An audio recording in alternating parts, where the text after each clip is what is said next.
Do I use Dr. Google? I'm either pregnant, which definitely isn't the case. Usually it tells me like I'm gonna die within a few weeks. You're not gonna die. An alligator bit me and then they chop it off. My name is Daniel Deneen, and I am a hypochondriac.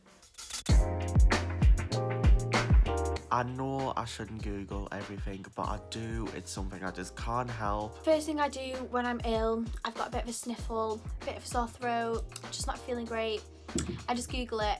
I think it can be really good for some things and not so good for other things. I don't really go to the doctors, so I just use Google.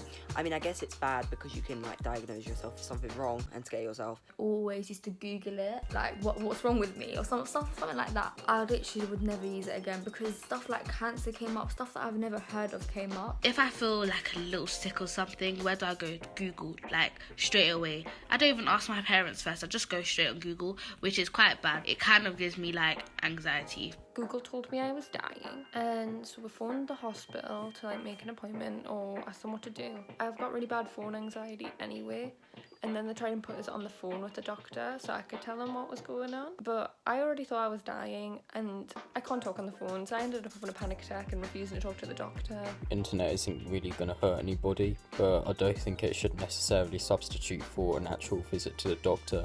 They normally come up with all these random diseases which I probably don't even have, and sometimes it comes up with the big C word and that scares the life out of me. Anything I do, like I might have like a bad dream or I might have something happen in my dream and I'll Google it and I'll be like, oh my gosh, no, something's wrong. It helps so much though. It's undeniable how much it helps. If I can find it out on the internet, I don't really want to waste the doctor's time. It always freaks me out because it says that I've got something worse than I actually have. However, I think it is a good thing because at the end of the day, there is a lot of pressure on our NHS. And if people can search their symptoms up online and find home remedies, You sort of feel like you're not the only one that's been through it, but I definitely think it's more of a bad thing because it means you sort of like jump to conclusions and you might think that you need to go to the doctor, but actually you don't. It's quite controversial. The majority of the time, I just go straight to the doctor. Doctors are professionally trained and they're there to make you better.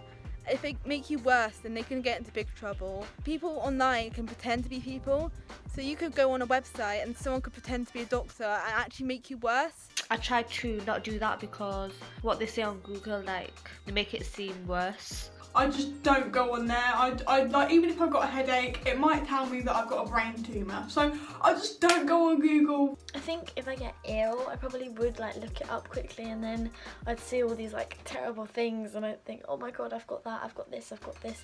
I've typed everything I have into Google and it comes back that I'm either pregnant, which definitely isn't the case, or I'm dying. So I would much prefer to go to the doctors. Yeah, I do. Is it a good thing? Well, I feel like it isn't completely wrong sometimes.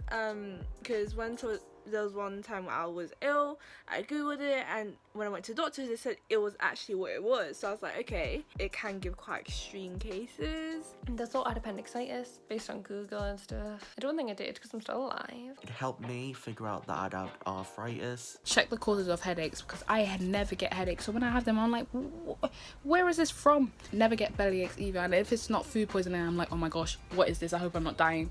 If it's like nothing serious, like food poisoning, for example, if like I think, oh, do I have it? Don't I?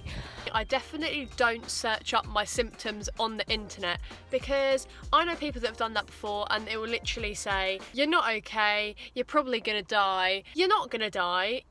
You're just worrying yourself for absolutely no reason. You've probably just got a cold. It's just kind of my instincts, like that's the first place I can go where I've got a lot of information. I would double check with the doctor, with my parents, with people I know to see if they agree. Even though Google's so unreliable when it comes to that kind of stuff, I still check regardless. It could be that I was allergic to one of the fabrics in my clothes.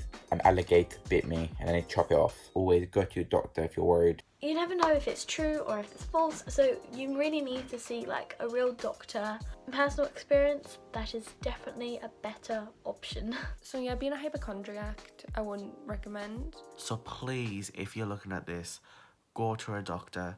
I know I sound like a hypocrite saying it. Go to a doctor, please.